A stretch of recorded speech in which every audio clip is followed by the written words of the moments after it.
Nvidia founder and CEO, Jensen Huang.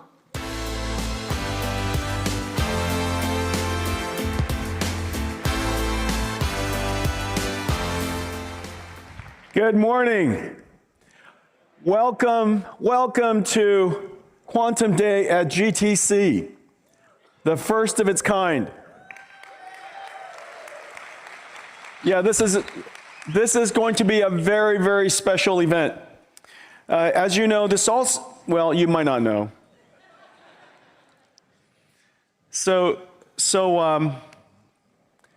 You know, I'm a public company CEO, and every so often someone asks me a question,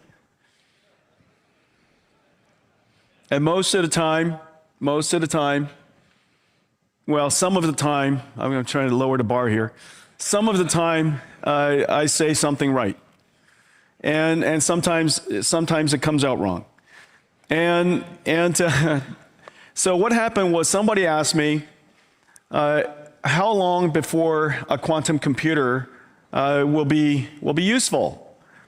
And remember, this is from somebody who's built a computing platform. And to me, building Nvidia and building CUDA and turning it into the computing platform that it is today, it has taken us it's taken us over 20 years. So the idea that time horizons of 5, 10, 15, 20 years is really nothing to me. And of course, quantum computing has the potential and the hope, all of our hopes, that it will deliver extraordinary impact, but the technology is insanely complicated. And so the idea that it would take years to achieve was something that one, I would expect. Two, because of the complexity of it and the grand impact it would have, something that we should expect. And so when I said the answer, next day, I discovered that several company stock, apparently the whole industry stock, went down 60%. And then I'm starting to learn about this, and my first reaction was, I didn't know they were public. How could a quantum computer company be public? And anyhow, I discovered they were public companies. I'm very happy for them. And yes, I'm very happy for them. So I said, listen, the world's got this wrong.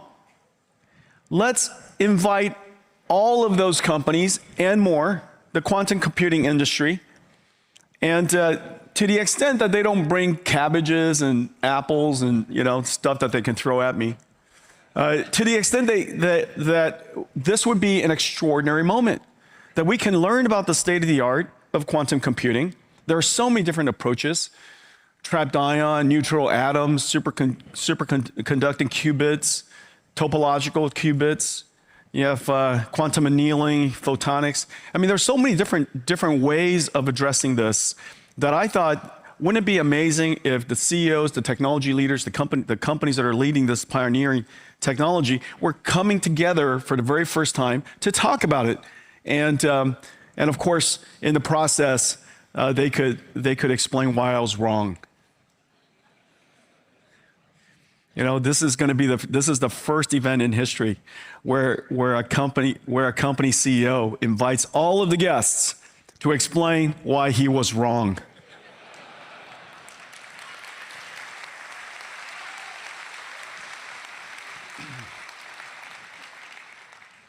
But I don't know. So that's what makes this movie so great. That's what makes this event so great. Anyhow, we don't make quantum computers. Nvidia doesn't make quantum computers. But we dedicate ourselves to creating accelerated computing stacks to enable quantum computers. We do the same with self-driving cars. As you know, Nvidia is probably more integrated into the world of automobiles and autonomous vehicles, and we work with just about everybody in some way to advance autonomous vehicles, and yet we don't build cars. Nvidia has a broad range of technologies and product offerings and libraries and computers. We call it the 3 computer solution to help advance robotics in all forms. Facility robotics, factories that are going to be robotics to build, orchestrate robots that are going to build products that are robotic. Incredibly complicated set of computing and libraries and algorithms and models, and we approach it in a way as if we are deeply integrated into the ecosystem and in industry, and we care deeply about them, and yet we don't build robots. We don't build quantum computers, but we are deeply integrated into the quantum computing industry, and we create libraries. CUDA-Q is a programming model for hybrid, classical, accelerated quantum. We have cuQuantum libraries that help you simulate quantum circuits, and DGX Quantum to do error correction of quantum computers.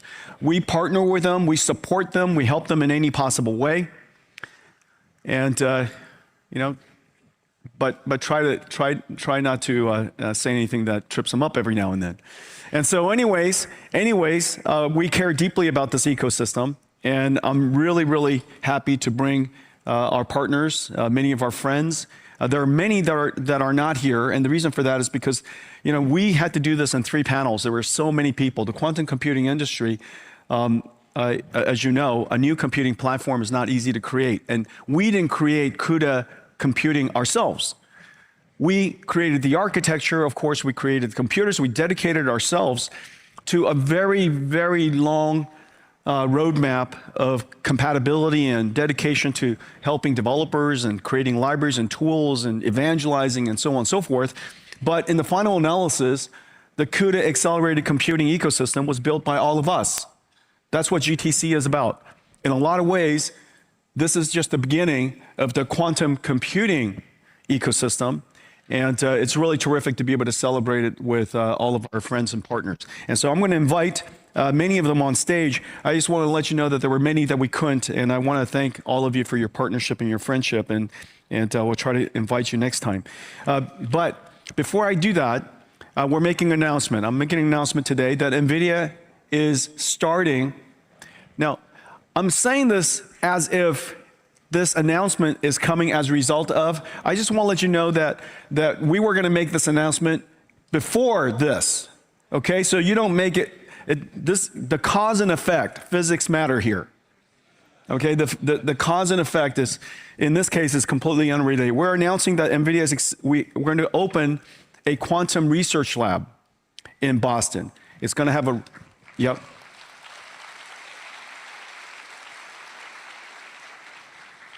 It will likely be the most advanced accelerated computing hybrid quantum computing research lab in the world, and it's going to be located in Boston, so that we could partner with Harvard and MIT, and some of our partners are going to be in there initially, but many others will be working in this quantum research lab in the long term.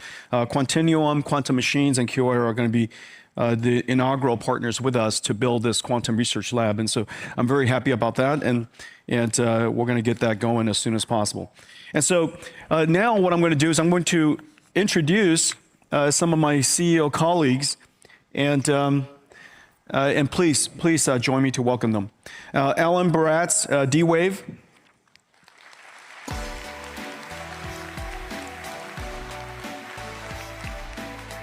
Alan. Peter Chapman, IonQ. Peter, thank you. Let's see, I think the next one is Loic. Henriette, I think, right, isn't Loic? Okay. Welcome. And Rajib Hazra, Quantinuum.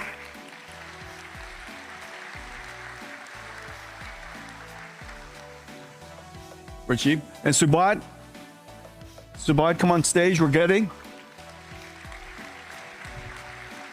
Nice to see you. So I guess the first thing is sorry about that. That was funny.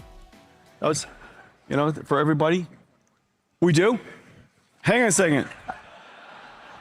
Come on, Mikhail. Goodness gracious.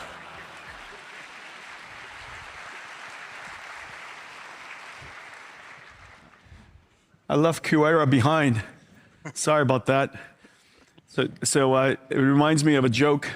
It reminds me of a short story. This is nothing like you. So anyways, I was left behind. This was in 1995. And we had just started Nvidia, the 3D graphics ecosystem, whole bunch of 3D graphics companies. It was like a new 3D graphics company per week. And we were the first one to start. But after a couple of years, there were like 50, 60 competitors. And we created an architecture which we chose a technology which was exactly wrong, okay? And so even though we were the first company to start, because our technology was exactly wrong, we were about to go out of business. And this financial analyst, industry analyst that follows the industry, he kept a list of all the companies that were building 3D graphics. And so anyways, and it was being published every single week. And then one week it came out and we were left off that list. And so I was left behind. And I said, why'd you leave us off the list? He said, well, I thought you guys went out of business. But you guys are doing great. Sorry about that. Great story. Great story. All right. So listen. Each one of you some of you have chosen different approaches. I mean, there are quite a few different approaches to quantum computing, and maybe what we could do is we start by having each one of you, and just remember there were a whole bunch of us. So each one of you take a moment and talk about your approach and why you did it. And Mikhail, since I almost left you behind, why don't you start? Thank you. So first off, thank you for hosting us. It's amazing to be here. Thank you. Also thank you for your contribution to this emerging quantum ecosystem. So we are building quantum computers literally from single atoms. And we assemble them and control them using arrays of laser beams, using basically techniques like holography, techniques similar to those used to project, for example, to beam the, computer kind of images to the big screens. The key advantages is that the atoms are basically God-given qubits. They're all identical. They're extremely well isolated. We can preserve quantum states for a very long time.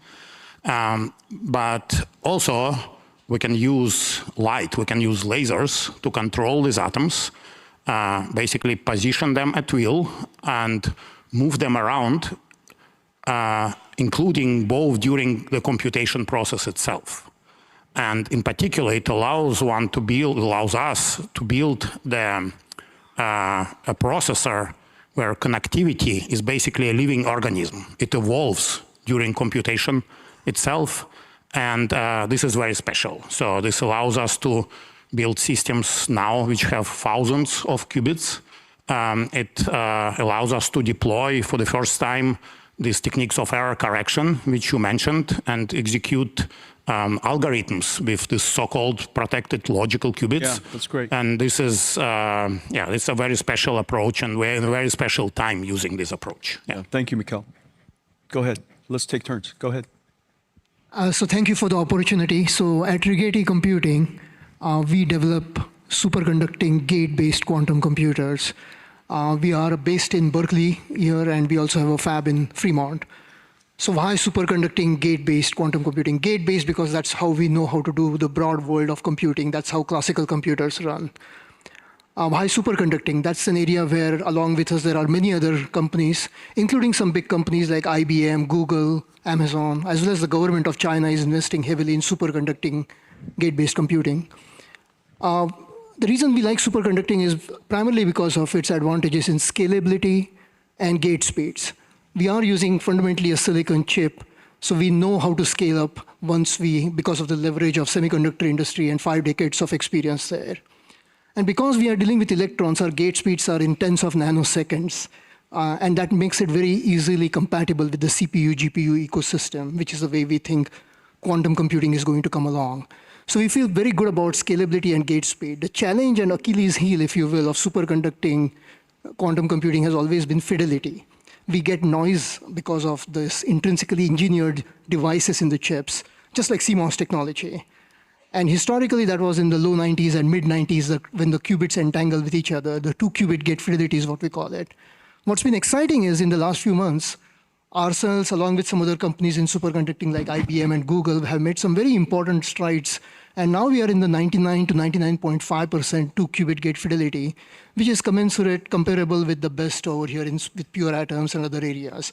So we maintain the advantages of scalability and gate speed, but now we feel very good about where we are with fidelity. So that makes it a lot more attractive.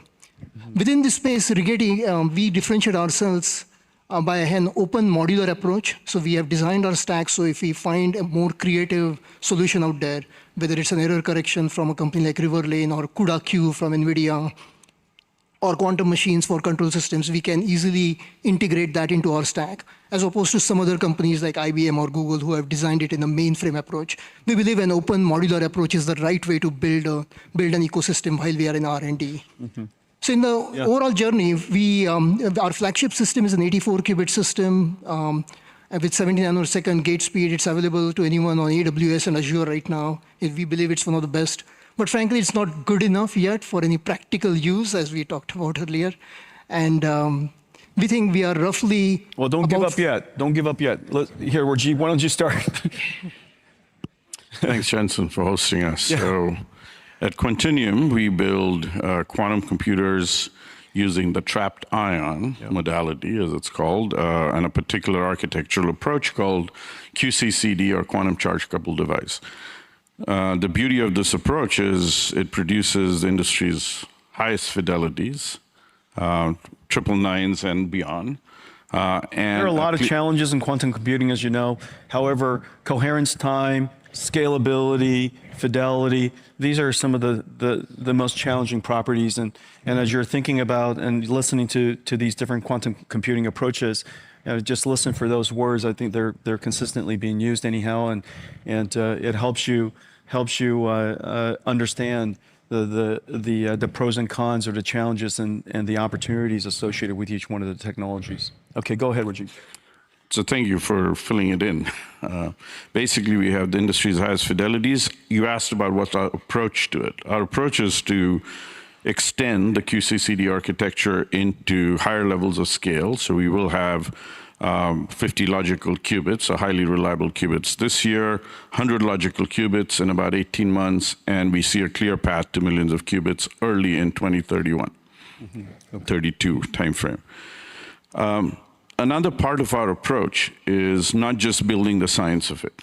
Our approach is we work on really, really challenging problems. So it's like living on the edge. We work on them with hardware and software we build and with customers. So we aren't trying to create a solution looking for a problem, but start with the notion of what big hairy problem are we going to lunatically go attack, and then build our capability across hardware and software to be able to do that. And I hope we get a chance to talk a little bit about what else is out in the industry today that is a beautiful complement. Well, welcome to GTC. We have a lot of hairy problems here. All right, so thank you, Rajiv. Yeah, Lloyd, go ahead. Yeah, thanks a lot for hosting us. At Pascal, we build quantum processors that leverage the neutral atom technology. So quite close to what Michal Lukin and Quera is doing. This technology has several key advantages, like scalability. We can trap and control many of those qubits right now, thousands of them. And also, it's easy to control them with laser light. And it's a relatively recent technology compared to trapped ions and superconducting qubits to develop quantum computers. Actually, it's more recent, but there is a lot of progress and a lot of momentum in terms of gate fidelities and scaling of this approach. At Pascal, what we are also committed to doing is working very strongly on engineering of those devices to turn them from lab experiments to real industrial products. I think we all agree here that usage and adoption is very key for the entire quantum community right now. And at Pascal, we really want to deliver on that promise. So over the past 18 months, we'll have delivered 4 machines worldwide, including one in France, in CEA, Gency, and another one in Germany, Jülich Supercomputing Center. So that's about it for Pascal. We work with neutral atoms and focusing very strongly on engineering. That's terrific. Thank you. Go ahead, Peter. Please tell us about your company. So I'm the chairman for IonQ. We're a trapped ion company like Continuum. Trapped ions actually were used back in 1995 when they were looking at atomic clocks. Atomic clocks and our technology have a huge overlap. And back in 1995, a team at NIST and one of the co-founders of IonQ did the first ever quantum logic gates. And all of this craziness that you see coming all started in 1995 from that experiment. So we're now 30 years into this investment in trapped ions. So very similar to other modalities, we use individual atoms and we use lasers to do computation. We're down at 0.02 nanometers. So when you look at the silicon industry, they're way, way up there compared to where we play. We play with individual atoms. So the advantages to our technology is one is you can have a room temperature quantum computer. So it can fit in a rack, and to be honest, it looks kind of boring compared to what you probably imagine, because it'll be rack-based room temperature. The other advantage, because we use optics and lasers, is that you can network them together to do distributed quantum computing to get to larger numbers of qubits. And you can reuse the existing infrastructure of the internet using fiber optics. And then as has been mentioned, trapped ions have the best average 2-qubit gate fidelities. And so in that sense, they lead in, and that's a fairly large advantage, because it means that the amount of error correction that you need to do will be less than maybe some other modalities. But each one of, and I just say since 1995, it's amazing how many different modalities have showed up for qubits and the amount of progress that's been made. So it's really quite exciting from that point of view. And it's great to see the leading companies on stage here today with us. So Yeah, thank you, Peter. Alan, go ahead. Thanks, Jensen. So we are a superconducting company, similar to Rigetti. We believe that superconducting provides the best balance between qubit fidelity, or the quality of the qubits, and gate speeds, time to compute. But we're actually quite unique from everybody else on this panel and pretty much everybody else in the industry, because we use annealing technology as opposed to gate model technology. Without going into the details, annealing is a much easier technology to work with. It's easier to scale. It's much less sensitive to noise and errors. And probably the best proof point for that was in a paper that we published in Science last week, where we performed a useful computation, properties of magnetic materials, that would take nearly 1 million years to compute classically. And then this week, we actually put a paper on the archive where we showed how to use that computation to create quantum proof of work in a blockchain. So the idea would be that you would use the quantum computer to create the hashing function, and you would use the quantum computer to validate the hashing function. And we now have this running on 4 of our quantum computers as the first distributed quantum application, where in fact we're generating hashes, we're validating hashes, and we think this could be a very interesting, much lower energy consumption approach to blockchain. Mm-hmm. You know, every time that somebody in the quantum computing industry achieves a milestone, it stirs up a fair amount of controversy among the others. Did you stir up any controversy in your achievement? Because at the moment, I think the achievement to controversy ratio is literally 1 to 1. So So the answer to the question is that I've received a lot of positive feedback from my colleagues in the industry. It was exactly like me when I did. That having been said, and only since you asked, and I don't like to name names, but I will, there was a paper that came out of some researchers at the Flatiron Institute in New York. This is a really solid research team. And what they were able to do was advance the state of the art on a classical computation in tensor networks. And what they've been able to do is to show that for the smallest instances that we computed, which we also computed classically on GPU clusters, they could do it a little bit faster. Now, they made some claims about how that undermines the results, but not at all. I mean, we computed multiple lattices, multiple size lattices, multiple evolution timeframes, multiple properties on the lattice. And so this is a very strong result. It's actually been in the public domain for over a year now. Mm-hmm. Yeah, that's terrific.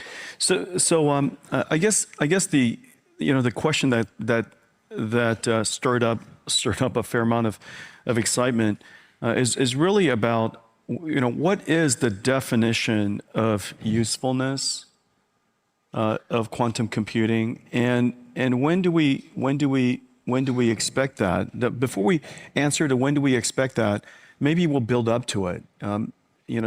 What are some of the early applications you think? And we'll start back in Mikhail again. What are some of the early applications you think that'd be worthy of the endeavor of a quantum computer? Number one, and number two, how do you define usefulness? So maybe I will start kind of at a high level. So quantum computer is really a fundamentally new scientific and engineering tool.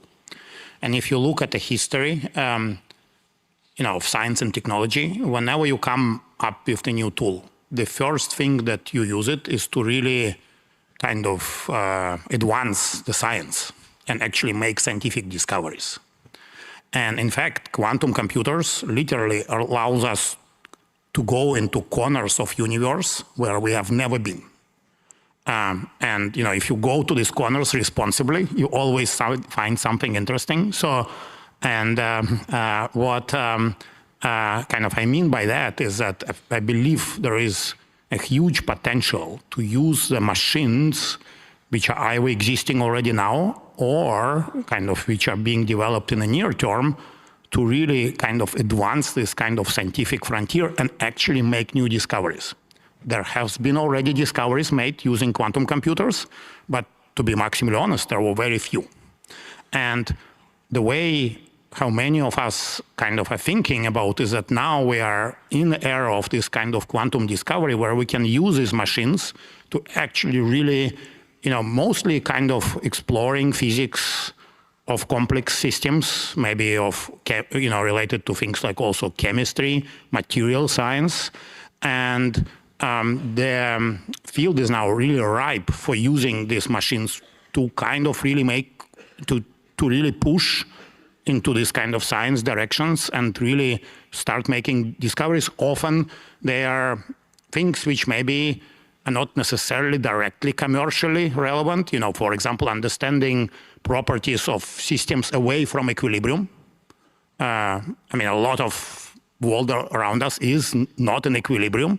And these are the kinds of things where, I expect a lot of progress will be made within next few years. Mm-hmm. And often, these are the things which actually then translate to applications, and often they start new industries in a way which is not possible to predict. Yeah. And that's where I think that's why this field is in a special point right now. Yeah.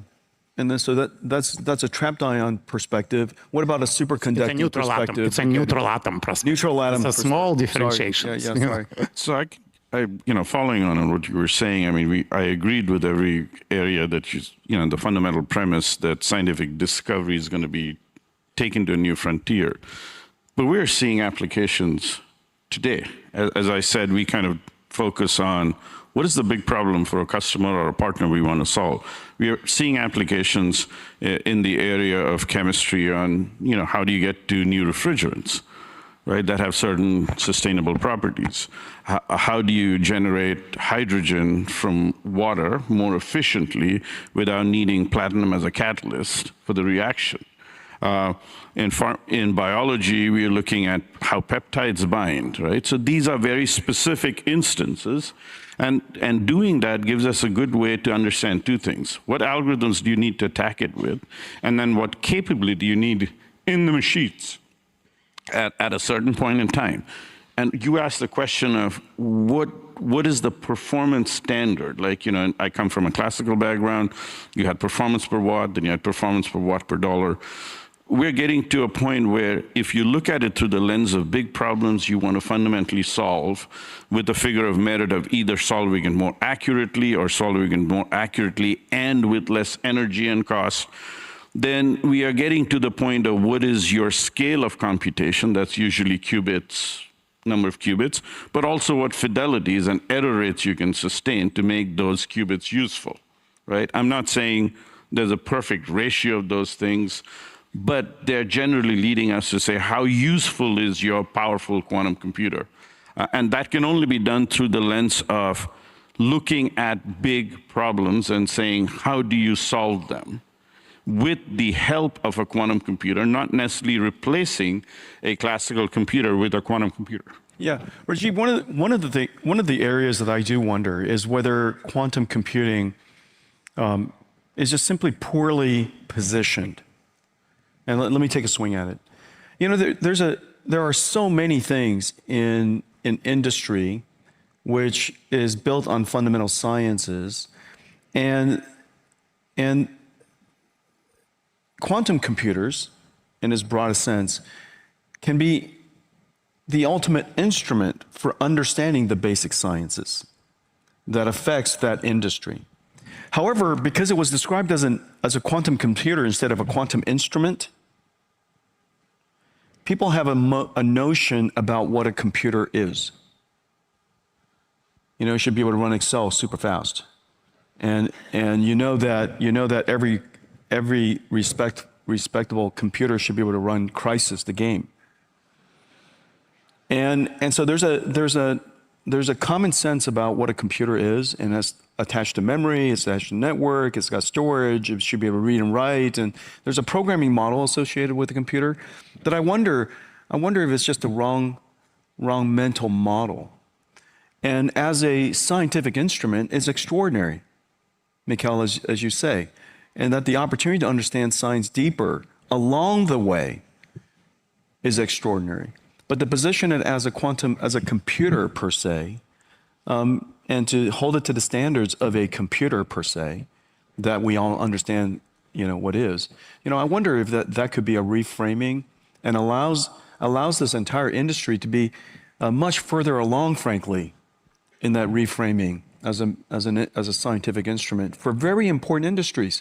And go ahead. Yeah, I totally agree with what you said. In some sense, the word quantum computer is misleading because people expect that you can replace a computer, a classical computer, with a quantum one. It's not like that. It's more like very complementary. We like to call our machines like quantum processors, like very specialized machines that you can use in a complex workflow alongside CPUs and GPUs, but really for specialized tasks. And once I think everyone agrees on that particular way of using quantum computers, quantum processors, it will be easier to work alongside classical and not working towards replacing all the compute capacities that are in place right now. So I'm actually struggling with the concept. I don't know how to think of a quantum computer as an instrument when it's being used for materials discovery, when it's being used for blockchain, when it's being used NTT Docomo to improve cell tower resource utilization. I mean, it's true that there are many applications I would never try to run on a quantum computer. But for applications that require extensive processing power, these machines are very powerful, and I think go well beyond just instrumentation or measurement. Sorry. I'll jump in. It's okay. Yeah. I'll jump in on that. I was actually just trying to help. Yeah. We saw your help. Let me tell you the mistake. This whole session is going to be like a therapy session for me. So a long time ago, somebody asked me, so what's accelerated computing good for? And I said a long time ago, because I was wrong, that this is going to replace computers. This is going to be the way computing is done, and everything is going to be better. And it turned out I was number one wrong, and unnecessarily wrong. It's better to be narrowly focused on something and be extraordinarily good at it. But the moment you cross that line and start talking about the traveling salesperson problem, then it became unnecessary. Because that problem is obviously being solved as we know it today. And Uber cars are, taxis are showing up. Maybe they're three seconds late or 30 seconds late or whatever it is, but they show up. And I do think that I wonder if we hold ourselves to a bar to solve a problem that's unnecessary for quantum computers to solve, quite frankly, to change the world. And it takes focus away from something that you uniquely do, and quite frankly, sooner than later. Anyways, that was just my swing at it. Go ahead, Peter. Well, here at the show, we actually have several applications which are showing quantum as now. One of them is with ANSYS, and you might know one of their products, which is LS-DYNA, and runs obviously with GPUs today.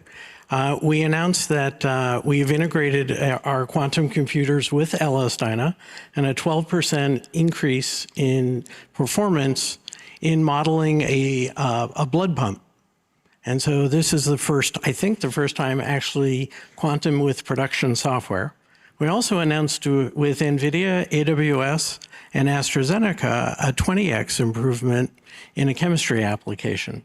What's amazing about it is that we did that on 36 qubits, our existing system today. By the end of the year, we will have 64 qubits.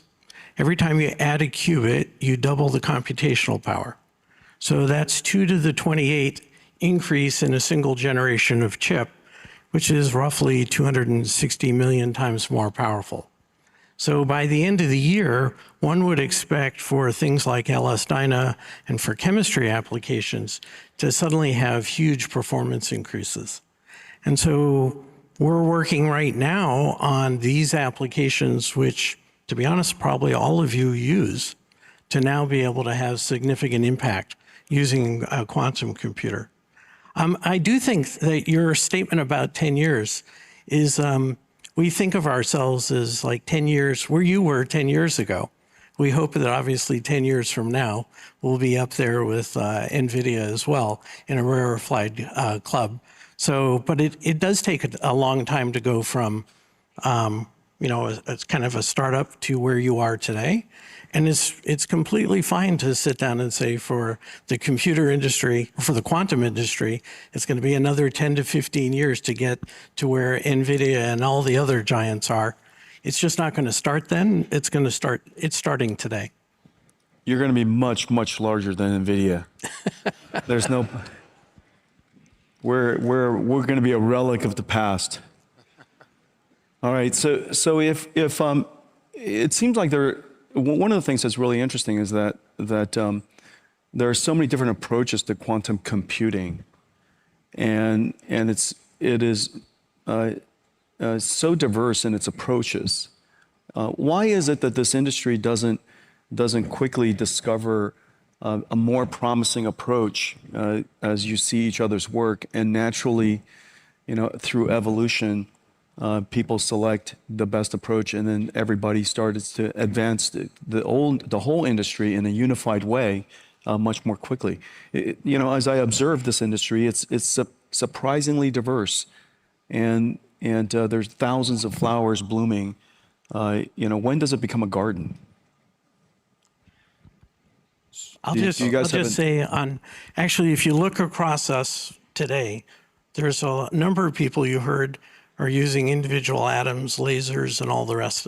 And so we actually have more commonality than most people expect often. And so I would think that I would hope that in the future that there is more sharing and maybe even the ability to work together, because the promise of quantum computing and what it can do for mankind is so significant.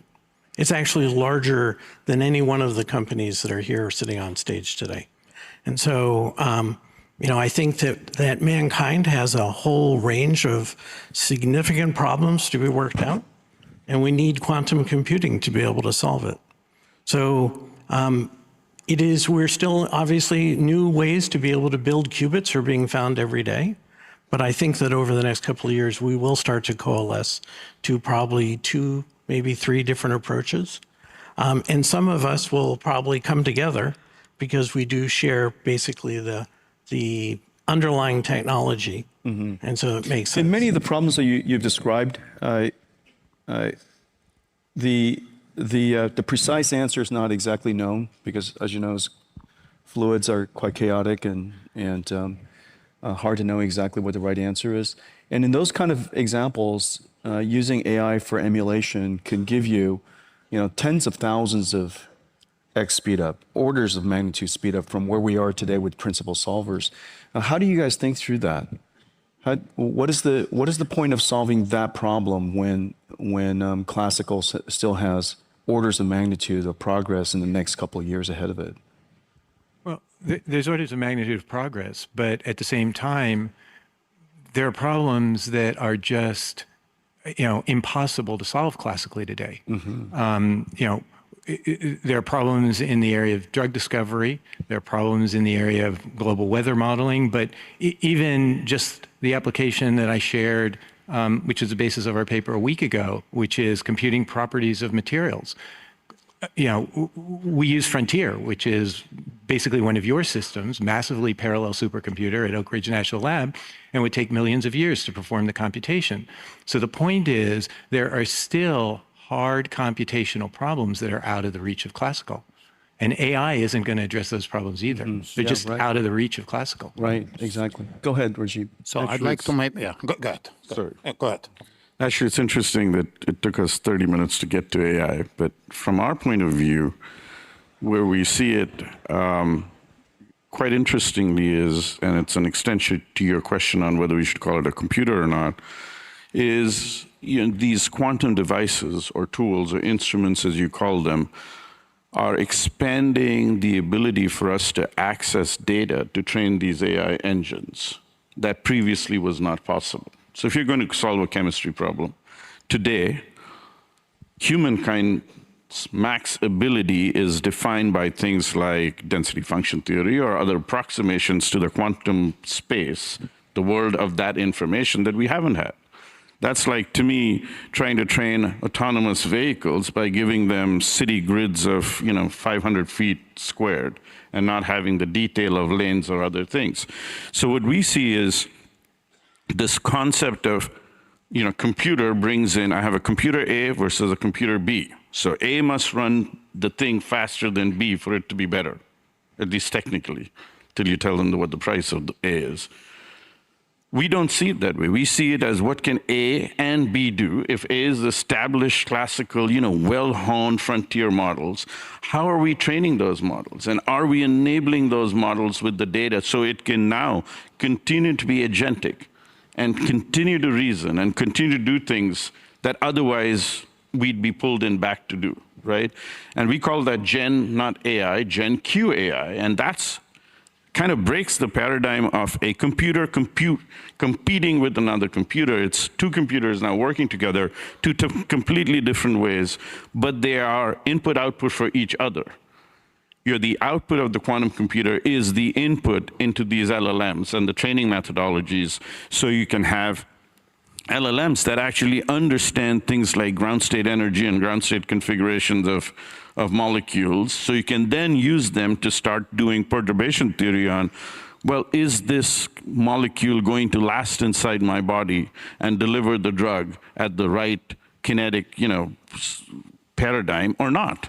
So that is how we see quantum, as an addition of a tool or an instrument into what is already a developing and rapidly maturing and improving compute paradigm. And in the few minutes we have here, what are the things that we could do in the world of accelerated classical to be helpful to all of you, so that we could advance your work much more rapidly? Can we? Yeah. So maybe I will start. Yeah. Can we? How about we start with in the middle? Yeah. Come on, Mr. Frenchman, let's go. Yeah, thank you.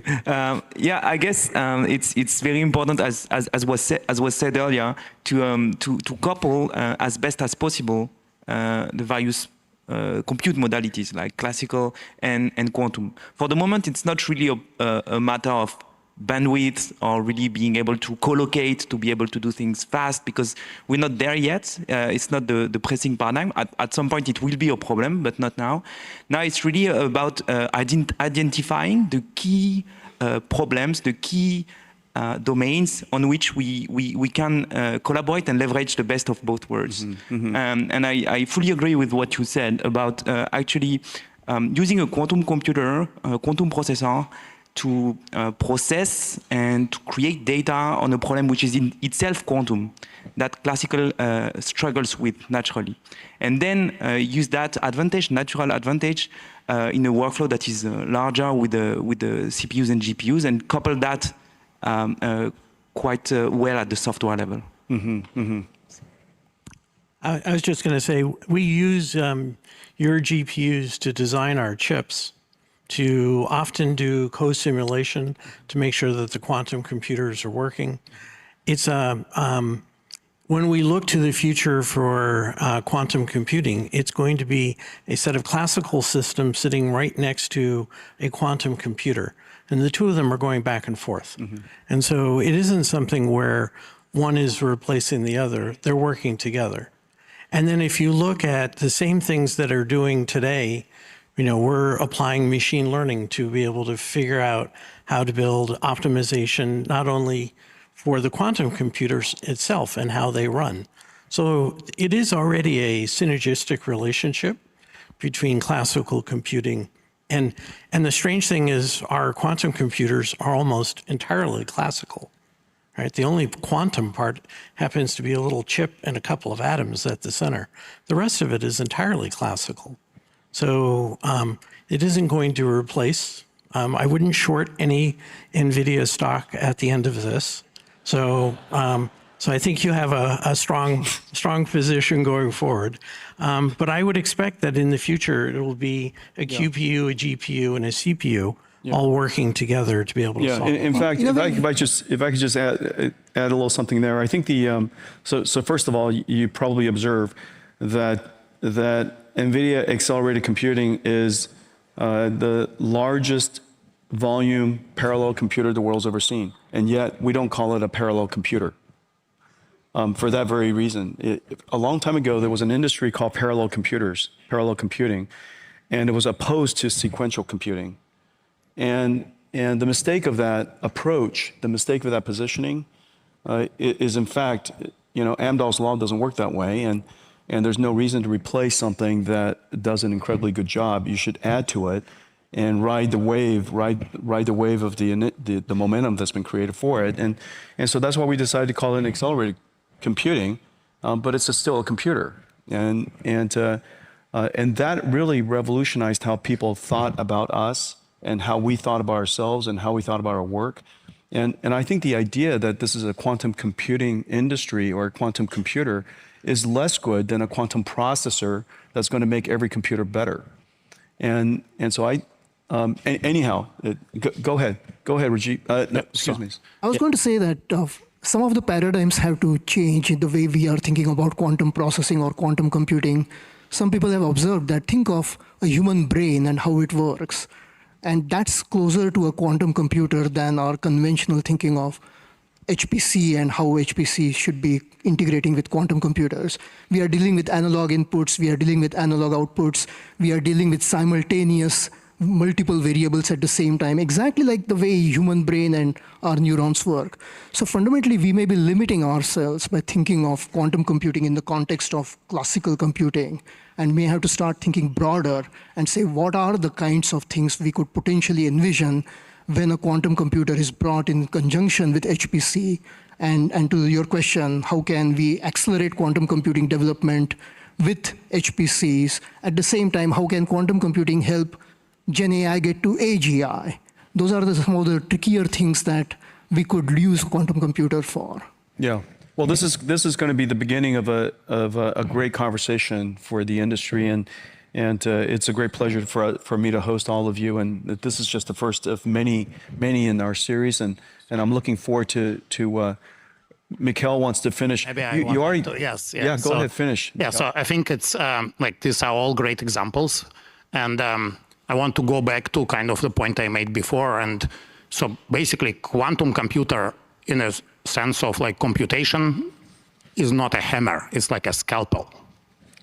And it's a precision instrument. And what you basically want to do with that, and it's kind of our vision, if you really want to realize, large-scale useful applications, you have to think about this entire problem as a kind of co-design, where if you have a problem you want to solve, you want to basically solve as much as possible with the classical computers and identify hard quantum part, and then find an algorithm, find a good error correcting code, find the right compiler, find the right decoder, and it all has to be optimized with the specific architecture, quantum architecture in mind.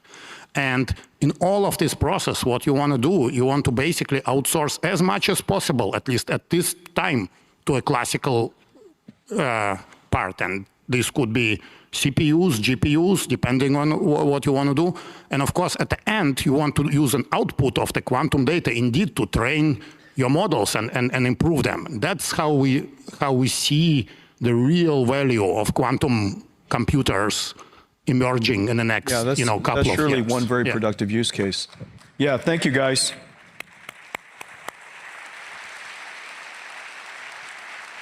Okay, how about we just have to be very quick. Next year, this time, what are we going to be talking about? And so let's just quickly go through. Go ahead, Alan. Next year, this time, what do you hope that we're talking about, so I remember it? How quantum is helping you to do better model training and inference with lower power consumption. Mm-hmm. Okay, go ahead, Peter. First, quantum applications in production helping customers, taking workloads. And I hope that we'll see, kind of along the same lines, the first prototypes of a new kind of AGI based on quantum. Mm-hmm. Loic?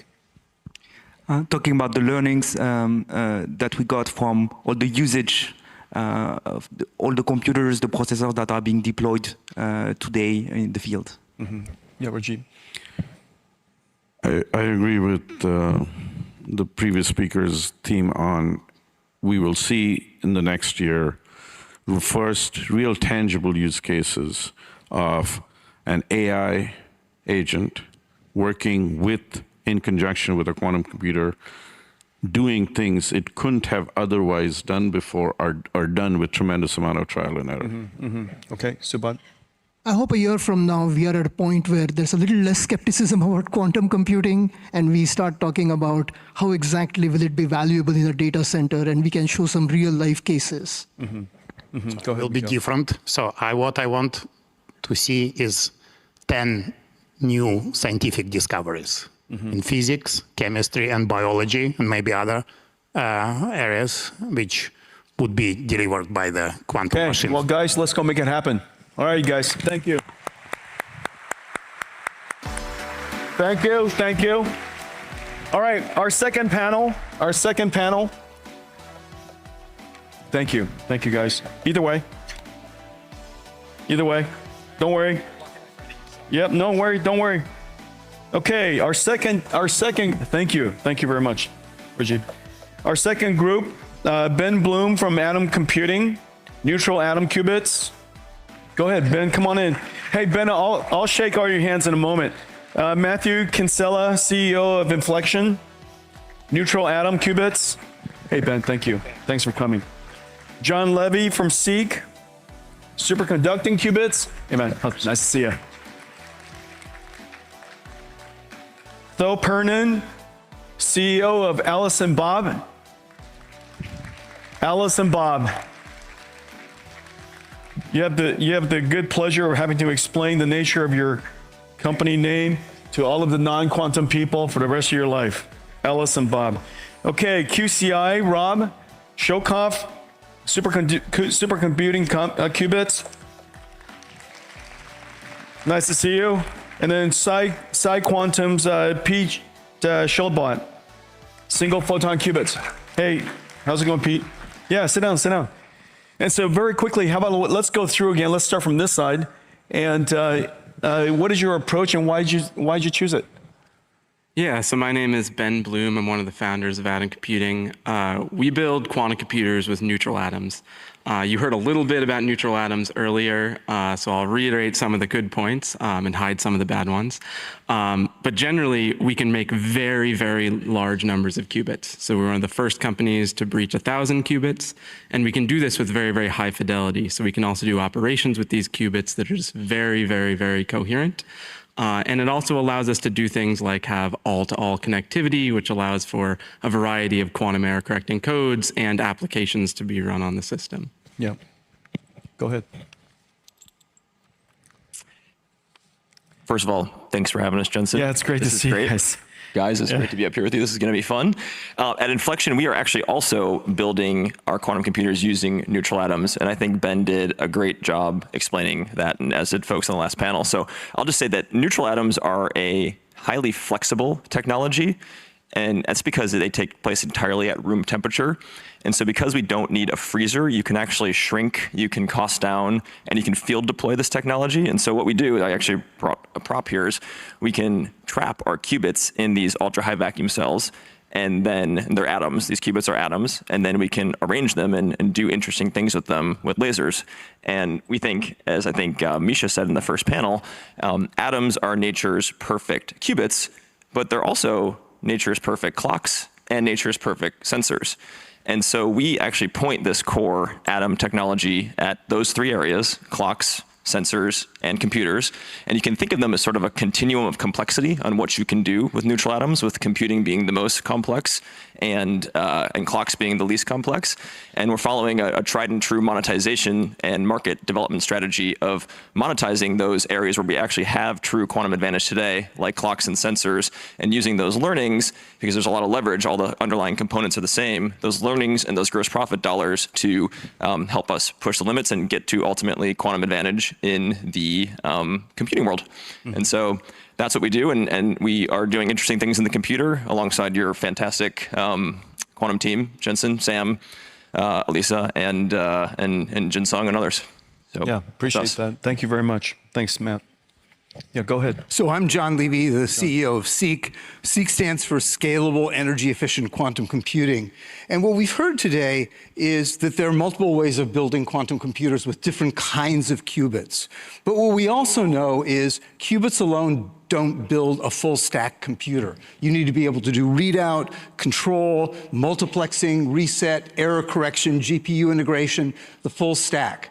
And so at Seek, that's what we do. We have actually built digitally controlled computers. This is an example. This is Seek Orange, and it's the world's first digitally controlled and digitally multiplexed quantum computer. And we're putting all the core functionality of a quantum computer on a chip. Now, the only way that we can do that is if we're incredibly energy efficient. And you talked in your keynote about the importance of energy efficient systems. And so if you think about building a regular quantum computer, say doing superconducting, you might use 2 to 5 watts of power to run a quantum computer just to control a single qubit. We've gotten that down to 3 nanowatts of power. So we're energy efficient. And the last part is that we're all digital. And so that enables us to avoid one of the major sources of noise, crosstalk, in quantum computers, but it also enables us to connect to other digital chips like GPUs and CPUs.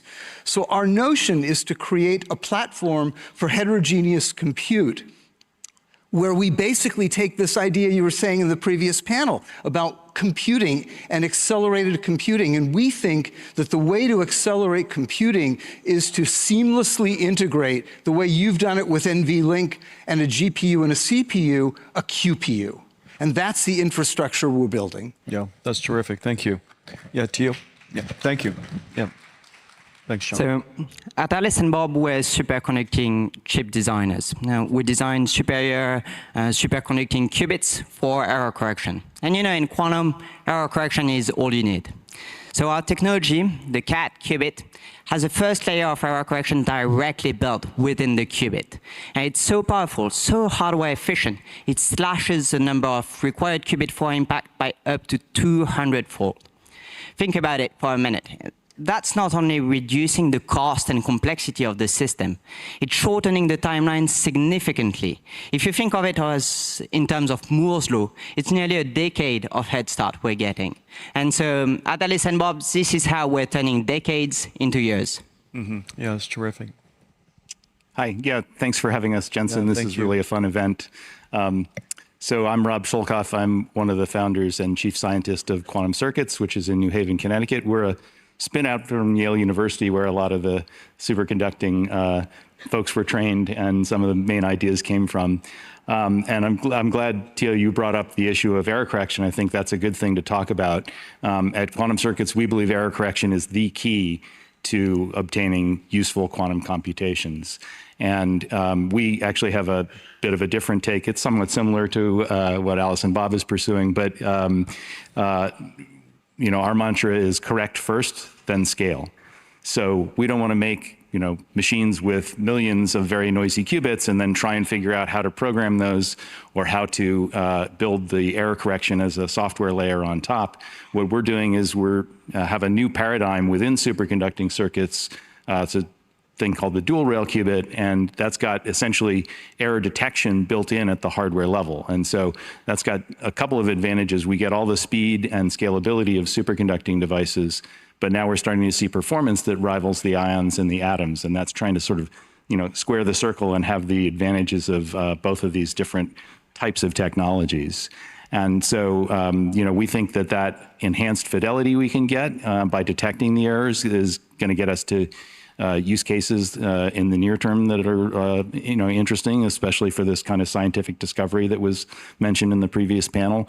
And it's also a way for us to scale more efficiently to fault-tolerant machines. So we want to, scaling is going to be the key, but we want to not just do that in a profligate way. We want to scale in a way that's really giving value and suppressing the errors dramatically. And I think the main challenge for the field, whatever the technology is to show that error correction really works and we can suppress things down to levels that have never been seen before with physical qubits. Mm-hmm. That's terrific. Thanks. Pete, go ahead. Yeah, thanks a lot for having us, Jensen. I appreciate it. I really hope they're paying you well to make sense of all of this complexity. I think it's fair to describe PsiQuantum as sitting on the extreme end of the spectrum of quantum computing companies, in that from the very beginning, we've just been singularly, pig-headedly interested in building the very large-scale, universal, fault-tolerant, million-qubit scale machines that, honestly, the whole industry has always known would be required for genuinely commercially useful applications. And the approach that we use to build that is we use single photons, so particles of light. We made the first demonstration of 2-qubit gates by our CEO, Jeremy, 20 plus years ago in Brisbane using those photons. And now we put those on a chip, repurposing the silicon photonics technology that was originally developed for data center applications, and which I was really excited to hear you speaking about in the keynote. We think that gives us profound advantages in overcoming the scaling challenges that face our field: manufacturability, cooling power, connectivity, and control electronics. And that leverage has put us in this position where we're now breaking ground in the next few months on very large scale data center-like quantum computers in Australia and in Chicago. Mm-hmm. Yeah, that's terrific. Thanks, Pete. One of the things that's really quite challenging, for people who are working around the industry and certainly observers of the industry is of course, the science is very different. in many of the different approaches, and there are quite a few different approaches. If there were just two approaches, you could wrap your heads around it, but there's quite a few different approaches. The science is new, of course. Every aspect of the engineering, the manufacturing, all of it's new. Even the programming model, how you think about programming these things are new. Comparing them is difficult. For example, on the one hand, the last audience was already talking about usefulness of their computers in running industrial software. On the other hand, there's some common sense about the number of qubits necessary to have a productive and functional system. And we're at 36 or X number of qubits at the moment, and now you're talking about 1 million qubits for a fault-tolerant machine and a productive machine. And so, how do you bridge that gap from where we currently are? What's the current state of the art versus where do you think we reach a plateau? Not a plateau, but a phase shift. It's likely not likely to be a very specific point, but the usefulness of these quantum computers will become more and more and more useful over time. When do you kind of see that transition happening? When do you guys all see that? Where are we today? Where do we kind of likely, where we would say, yeah, that's a really good quantum computer. That's a great, during that time, we're going to have quantum computers all over the place. And when is that phase shift happening? How do you guys see it?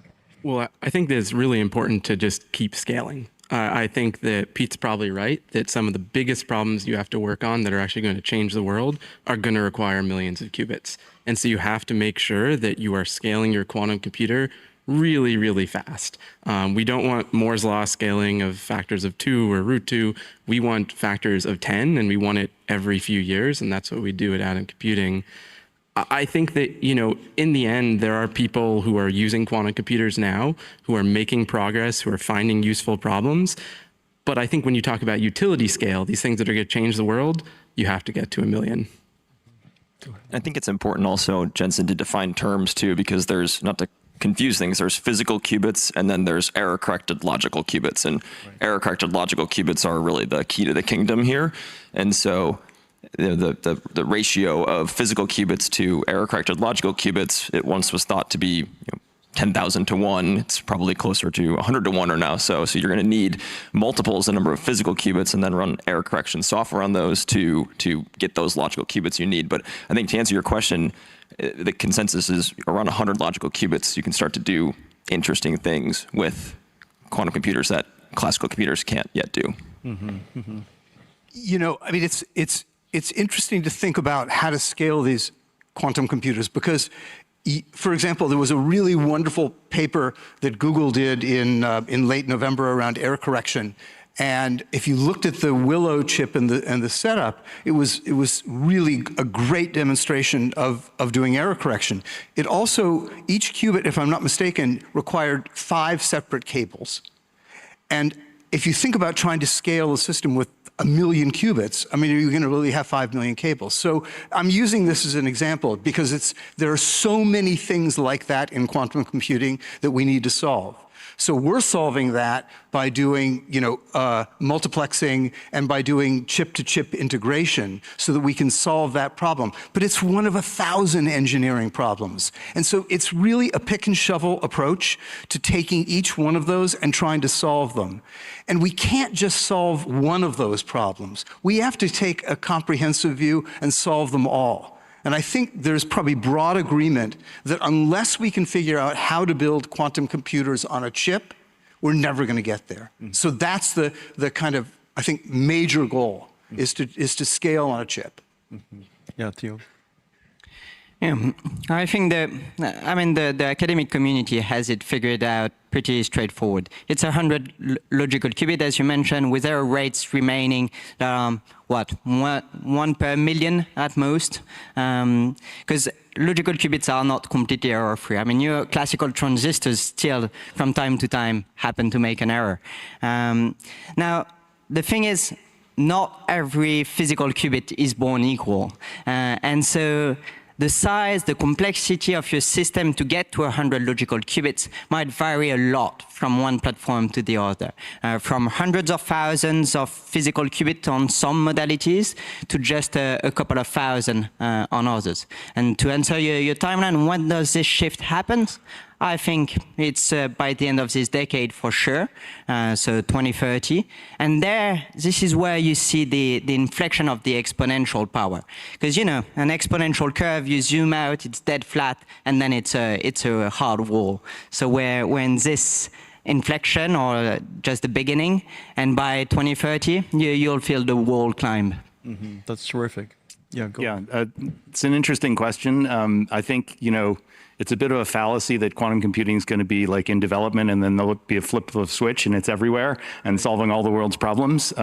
It's really going to be more like a knob. We're going to be turning up the volume steadily, and you know, we can start to hear the music now, and eventually everyone will be able to hear the music. But I think also, you know, I liked what you said in the earlier panel about kind of these are different than regular computers. That's a completely different paradigm. So like a thing that we're doing now is we're really learning how to program these machines. And we also have to learn how to deal with the errors that are always going to be in quantum computers. We're never going to have perfectly fault-tolerant digital computers that, you know, work as reliably as a GPU or a CPU does, because they're going to be used for special purpose things, and you get the answer right one time, and then you know the answer to a question you never had. I think the right analogy is to think of like the early days of electronic computing with vacuum tubes, right? And, you know, it was imagined that we'd only use them for cryptography or maybe modeling, you know, bombs, it also wasn't understood, like, you know, von Neumann had to come up with the von Neumann architecture, right? And the idea of a compiler was new. And so, you know, I think we're in the era now where the machines are powerful enough that we can do that kind of discovery of what it is to program things. And, you know, we're going to see applications of these things that are not what we anticipate today, is my guess. Yeah. Well, it's really great that you said that. You know, one of the things that we hope for and we like to be able to contribute is to help discover those programming models and help invent that programming paradigm. You know, I think there is a unnecessary expectation, and it actually sets the industry back, frankly, unnecessary expectation that somehow the quantum computer is going to be better at spreadsheets. And that's, it's an unfortunate expectation. It's an unnecessary expectation. The reason why we're involved in all this, because we have such incredible, grand hopes for you, that we're going to go discover new ways to solve very challenging problems, but not so that we can go solve food delivery, okay? Because I really think that that's fine. You know, I really wish my burger would show up an extra 3 seconds earlier, but I could live with it. But there are some things that simply won't get solved without quantum computing, and I do think that the framing, our collective framing of quantum computing, is going to be really helpful for the industry. And so, can I just follow up on Rob's on your comment about, you know, if you go back to let's say for a moment, just as a thought experiment, this is 1946, and somebody dragged you to the basement of the University of Pennsylvania, and you wanted to see the ENIAC. Do you think that anybody at that point said, "Oh, I'm going to use this to remotely call a car that's going to optimize the route, that's going to be able to pay for me to do it remotely, and I'm going to be able to get and communicate that to my friends in more or less real time"? Like, that wasn't what people were thinking about. They were, you know, tracking missile trajectories on application-specific devices. And I think the idea of creating an open space to explore it and discover it is exactly where we need to be. And that's what we need everybody to be working on. Yeah, that's really terrific. Thank you. You know, I do want to say, actually, I think one of the big changes between a classical computer and a quantum computer, at least how we understand it now, really is this idea that a quantum computer is a big compute resource And a lot of the classical computers and a lot of the ways we use classical computers are kind of big data resources. And I think it's going to take the combination of classical computers and GPUs and everything to actually understand, how do you even use a big compute resource? Like, if we succeed, we're going to build a bunch of supercomputers that are really, really good at understanding the physical world. And we have to figure out how to use those efficiently and actually how to bring them into normal everyday processes. Yeah. You know, when you spoke earlier about scaling, I'm excited by the fact that you're not limited by Moore's law. You know, there's a Moore's law, of course, as you know, it's not based on a fundamental law. There were some principles that were involved in it, but one of the things that is really great to see from the industry here is the rate of the scaling is not a factor of 2 every couple of years, because at that rate it will take 30 years, and we do know we need to scale. And if you look at the past 10 years of scaling, it's not an indicator of how fast you guys are actually scaling now, because of the new science and the new methods that you guys are using for quantum computing and these quantum processors. You're scaling a lot faster, frankly. And so can you guys talk about scaling, and where do you guys see what's enabled you to scale faster? Of course, neutral atoms is an architecture that allows you to do that better. But what's the technology that allows you to scale better today, and where do you see scaling in the next 5-10 years? I mean, I think the answer is that we can use classical computers. So we're learning how to build control devices. We're learning how to use light efficiently, and we can just trap more atoms, control more atoms. And we start off with clouds of millions of cold atoms. We have the ability to, load 10 to the 7, 10 to the 8 atoms per second that are just ready to be qubits. And it's up to us to go and figure out, how do you build the control infrastructure around that? And that's, classical computing, it's photonics, it's RF SoCs, it's all these pieces of equipment that are now just able to be bought by us. And it's the interface between your processor and our processor. Is that interface sufficiently well designed at this point? No. I mean, I think that every step of the way we're trying to make our systems faster, and GPUs and CPUs will have to get closer and closer to those actuators, because at the end of the day, everything is just governed by the speed of light, and you want your computation to go really, really fast. So any physical distance between GPUs or CPUs that are understanding the errors that are occurring in the system is just going to slow down the quantum computation. Yeah. And just rounding out the neutral atoms, and then we'll let the other guys talk about scaling their modalities. But like Ben said, the number of physical qubits for neutral atoms isn't really the bottleneck, because we can put millions of qubits into this little device here. It's really just our ability to control those precisely with lasers, and then basically error correct those codes, or error correct those qubits. And so it's interesting in that when you think of scaling, it's not putting more physical hardware in there. It's really just more precisely controlling these God-given nature's qubits with lasers. And what's the latency that we have to achieve? It's probably associated with the coherence time of these qubits, and the time it takes for us to do error correction or whatever control algorithm and send some signal back to you. How much time do we have in that end round trip loop? Well, the good news is really it's the ratio from how much you can get done to the actual coherence time of the underlying modality. Neutral atoms have quite a long coherence time relative to other modalities, but we're talking microseconds. Mm-hmm, mm-hmm. Yeah, so we actually think that at least our technology is applicable across all quantum computing modalities in whole or in part. But when we focus on superconducting, we think that you need to be able to have less than 1 microsecond latency in order to do error correction before the next error can show up.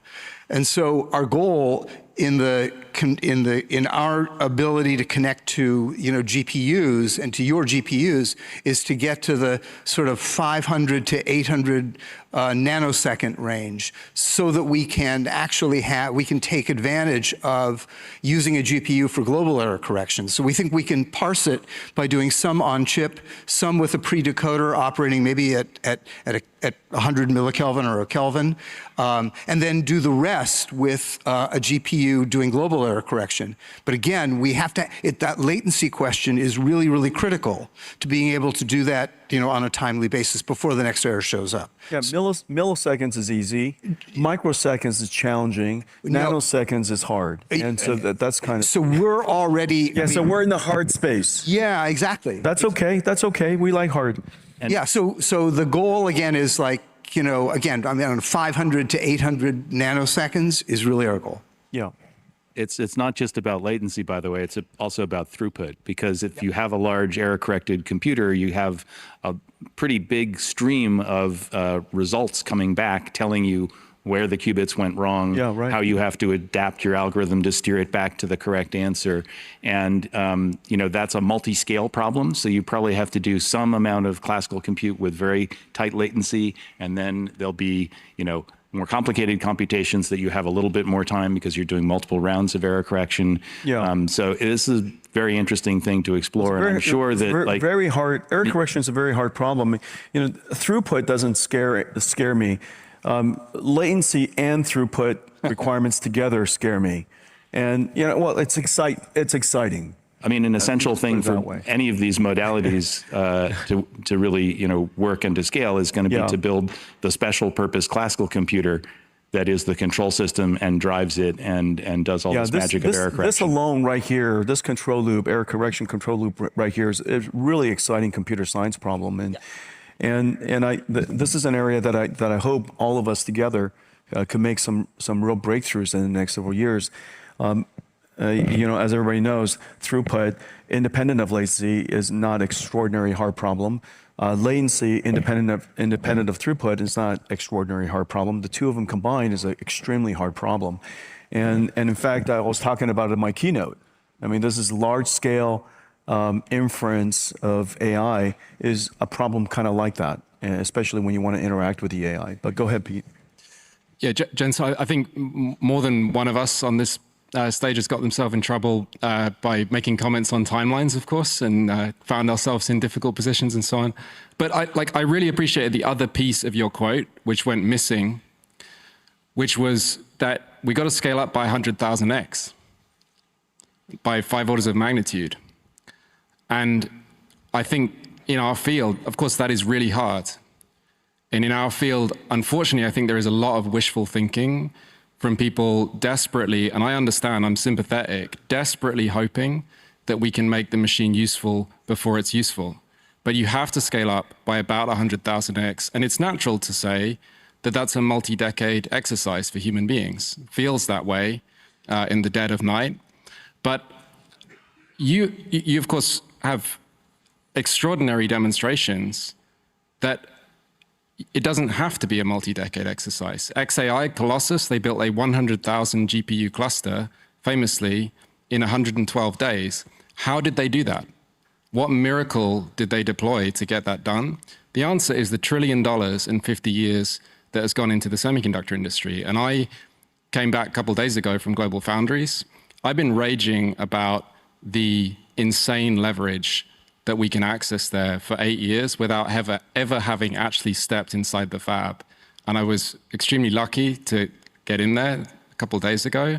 And it's a religious experience because you see just how insane the capability of the fabs, the contract manufacturers, the OSATs, and so on is. And that has always been our thesis. And to your question on when, there are basic questions that you should ask. And this is a very complex field. Everyone is arguing for their particular technology. I'm no different. But there's a whole separate set of questions in addition to fidelity and so on, which is, can you tell me who your fab is? Can you tell me who your OSAT is? Can you tell me who's doing contract manufacturing? And where is the site where you're building the machine? And these are necessary but not sufficient conditions to actually being ready to build a genuinely useful machine. And it's very hard, but that is what, we've really sort of spent our resources towards. And I think it's very exciting that you now see other players in the field taking steps into that same kind of regime. Yeah, in fact, Pete, as you were talking, all of the things that you're mentioning are very sympathetic with us, because recently, as you know, we introduced this idea called silicon photonics co-packaged optics, and the semiconductor physics had to be invented. The packaging technology, how you stack it, how you manufacture it, the entire supply chain. I introduced a whole bunch of new supply chain manufacturers. We were able to, of course, leverage many existing industries. If not for that, and we had to invent everything from the ground up, it would have been impossible for us to do that. And so in a lot of ways, you guys are doing what we did with silicon photonics CPO, at a multi-scale challenge. The science is even being invented in your case. And so I think this is really a hard problem. However, exactly as you guys are saying, we have to find a way to carve a route, carve a road for you to be successful as soon as possible and almost every day as you scale up to this future of quantum computing. And if you look at the reason why we're here, we've found a way to, one, explain our story in such a way that we didn't set a bar so high that we couldn't reach it. On the other hand, select the problems that we could solve in quite a unique way early on. And in a lot of ways, NVIDIA democratized parallel computing, if you will, but I did that on the backs of computer games. That was a great decision, to find a problem that had a very low bar, if you will. The fact that the 3D graphics we rendered in the beginning were not exactly right, and there were a few missing pixels, and there were some gaps in the Z buffer, and people kind of they accepted it because it was a game, for crying out loud, and so it gave us the opportunity to scale our economics, scale our technology, scale our footprint, and then we selected the right science, the right industries, field after field after field, and I'm hoping that for all of you.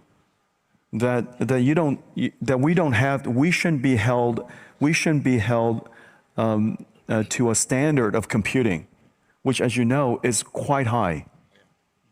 The robustness of computing, the repeatability of it, the whole industry, everything is very, very high bar. We had to go find an industry where the bar is quite low, and I don't mean it's easy. It's extremely hard. But because there's no alternative to computing, the bar is very low. A computer just simply can't solve it. Like, for example, you couldn't buy reasonably a personal computer in 1995 and play Quake without NVIDIA in it. You can't reasonably do that. And so that bar was, in fact, incredibly low, if you will. Of course, you guys are doing something much harder than that today. But I do hope that together we find a path for you guys to be successful sooner than later. And Matt, you were saying earlier your approach, and I love it.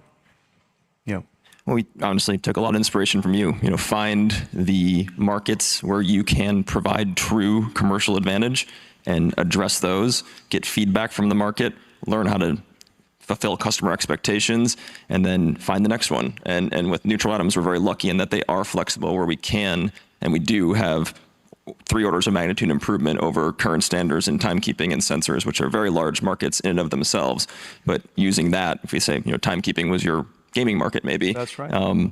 Using all that to actually get real feedback from the market and ultimately develop that commercial muscle that we need as an industry to actually sell these things for real use cases that people were going to earn a return on their investment. Yeah, and I also heard something really, really clever, and of course I knew about this in the work that you guys are doing, that you would stand on the shoulders of classical computers, extend it, and make it do something extraordinary. We didn't replace the computer; we added to it. And the thing that I would explain to people, in the beginning is we never. Nothing was ever worse. Just turn me off, but I don't make things worse. Parallel computing, as you know, violated Amdahl's law, and in many applications made it worse. But accelerated computing, we did no harm.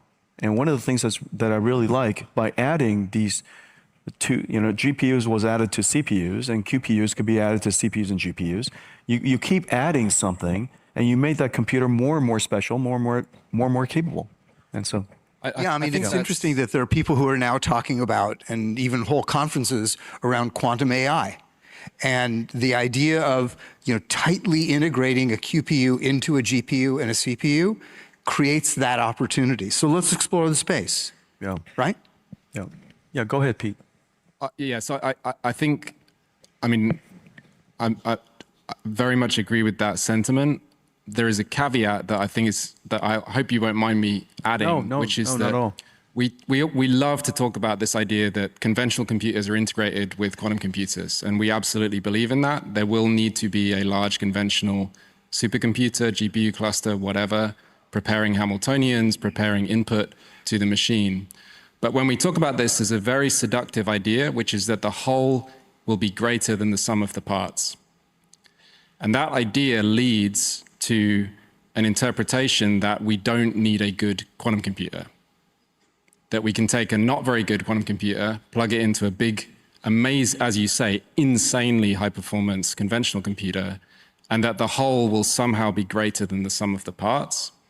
And I think you have to be quite careful about that. I think that what I would ask for is a rationale that the whole will be greater than the sum of the parts. And in some cases, you can see a rationale for that, but in some cases, there is no reason to believe that taking a small, low-performance quantum computer and plugging it into an incredibly high-performance conventional computer is going to make things any better. It is going to make things that's worse. Exactly right. And in fact, that was one of the challenges, frankly, of accelerated computing. Yeah. Because we sat next to a computer, a processor, right, that was getting better by a factor of 2 every single year, and the R&D budget of that industry, of the CPU industry, at the time, completely dwarfed the GPU. Yeah.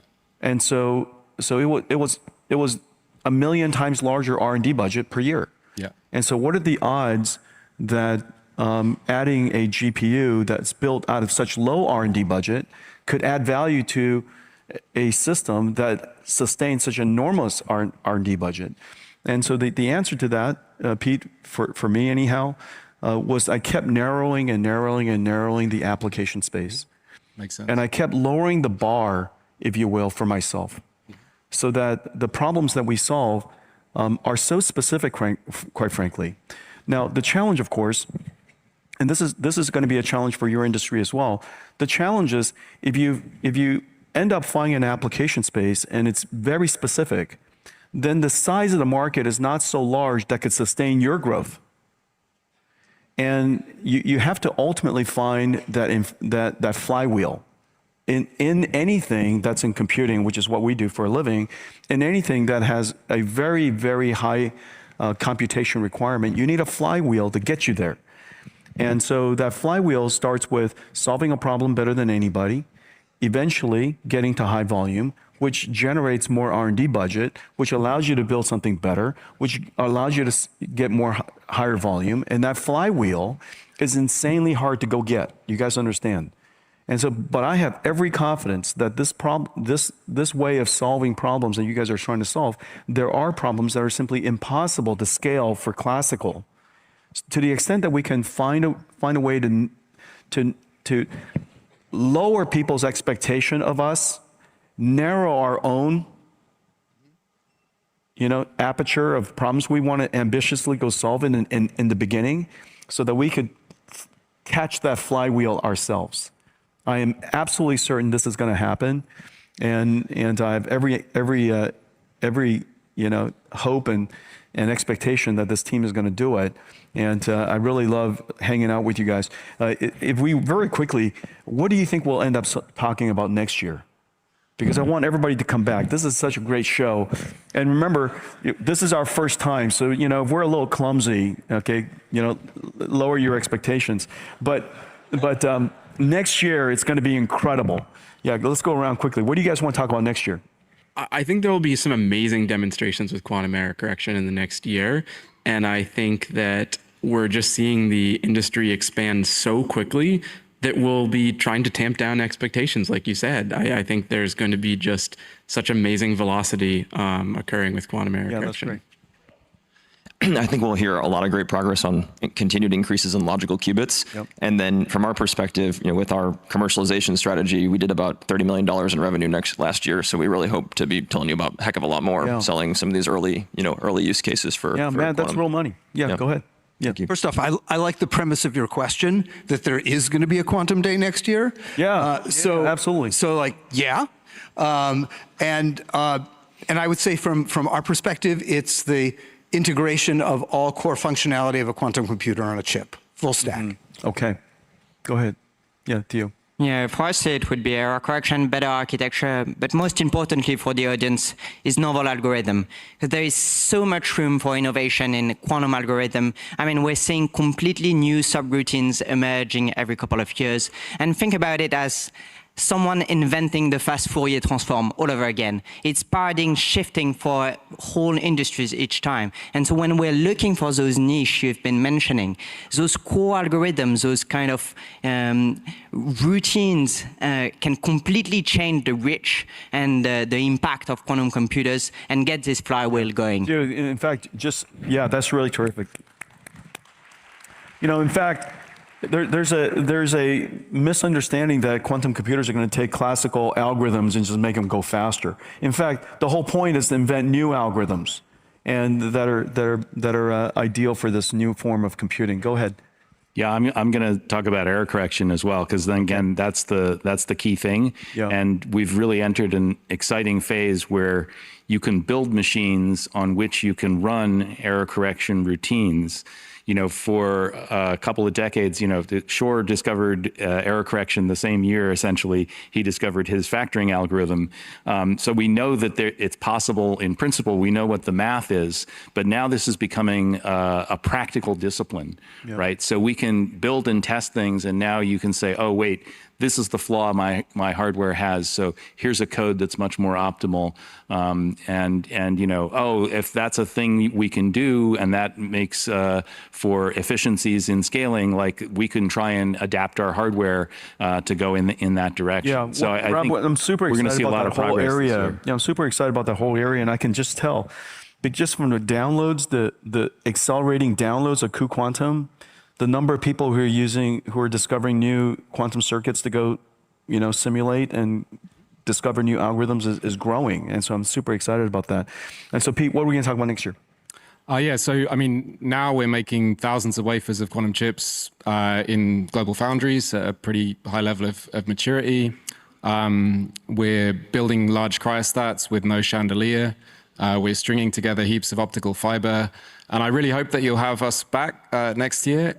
Next year, I think I'll have to wipe the mud off of my boots before I come up on stage here, because as I said, we're breaking ground on these two very large sites, so like 500,000 square foot kind of sites in Australia and Chicago. Pete, you look like a builder from Australia. Well, I'm trying my best, but thanks very much for having us. All right, you guys, thank you. Thank you. Next, I'll introduce the next crew. Thank you guys, really enjoyed it. Thank you guys very much. Really appreciate it, guys. And so this is our last panel. So it sounds like next year we're gonna have demos. What do you guys think? Next year we're gonna do demos. Okay, so the next panel is gonna Simone Severini from AWS and Krista Svore from Microsoft. Okay. All right. Hey, nice to see you. Nice to see you. Hi, Krista. Nice to see you. Welcome. And so we had all these scientists here, and the thing about quantum computing is most of the CEOs I meet and I talk to, I can understand. And the reason for that is because we're in a computer industry, and of course there's always computer science, but there's not basic science. And basic science is hard, as you know, and quantum basic science is quite hard. And and so most of the time you're talking to CEOs who are, maybe refactoring the way that a computer is going to be architected or designed, but the basic technology is understandable, and maybe it's applied in a different way. But in quantum computing, in this area, the science is new. The science and engineering is new. The manufacturing is new. The software programming model is new. The way you think about algorithms is new. And of course, one of the areas that I was, you might have noticed, I want the industries to succeed, and so I can't help but try to advise it. Not that I'm giving good advice necessarily, but to narrow its focus on application so that it's not held accountable to the expectations of other forms of computing. And now here, the three of us, we work in large companies, but yet you have quantum computing initiatives in your company. How do you guys think about quantum computing in the context of your overall computing, industrial computing business? What do you hope to achieve?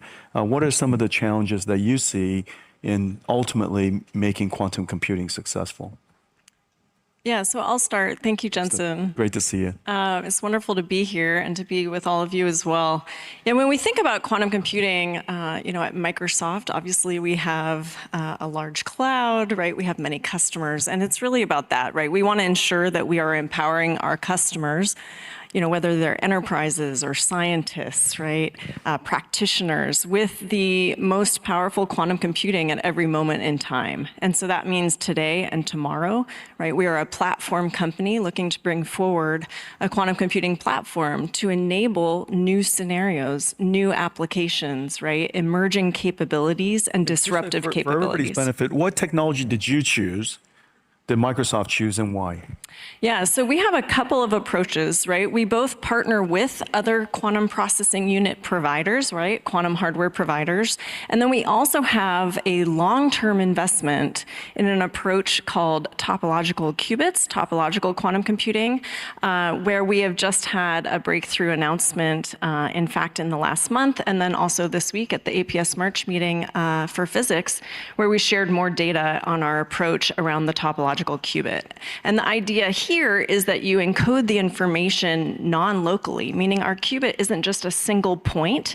That qubit, the information of the qubit, is spread across a device design where it promises to protect that qubit more, but it also gives a very nice control profile. So we can use digital control instead of analog control, and it can simplify the amount of control requirements in the quantum computer itself. And so this is called the Majorana 1 chip that we shared last month. Okay, we're going to come back to you in just a second about applications and how you think about computing platforms and that kind of stuff. But Simone, if you could help us understand, what approach did AWS select? Why did you guys do that? And how do you see quantum computing in the overall context of your computing strategy? Sure. Thanks for having me. It's a great opportunity, and this is my first GTC. It's been a wonderful week. So I'm going to tell you something very boring. You heard it already a few times today. We built quantum computers based on superconducting technology.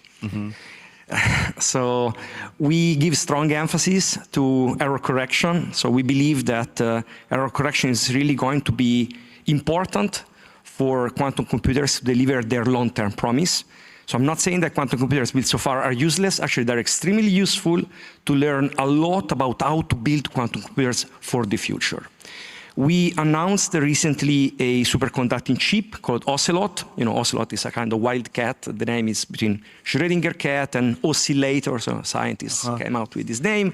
So that's clever. That's almost as clever as Nvidia. So Ocelot demonstrates error correction in a scalable architecture. And you've heard this term scalability. It's an important term. Yeah. So now why superconducting devices? So my mental model hinges on three terms: knowledge, speed, experience. Knowledge, there is a lot of experiments out there done with superconducting devices. In industry, in academia, proof of concept for error correction. So good basic knowledge, good background. Second is speed. They're fast. They use microwaves, so it's easier to implement error correction. And finally, experience. So at AWS, we have a good amount of experience with custom silicon, with semiconductors. Some of this experience can be translated to superconducting technology, at least from the operational point of view. Of course, we are open-minded about all other ways of building quantum computers, and we're very excited about progress that is happening across the board. Yeah. And Krista, back to you. The technology is still developing. It's making great strides. Frankly, if you just timed the milestone to milestone of the industry, the rate of milestone achievements is accelerating. And that's really terrific to see.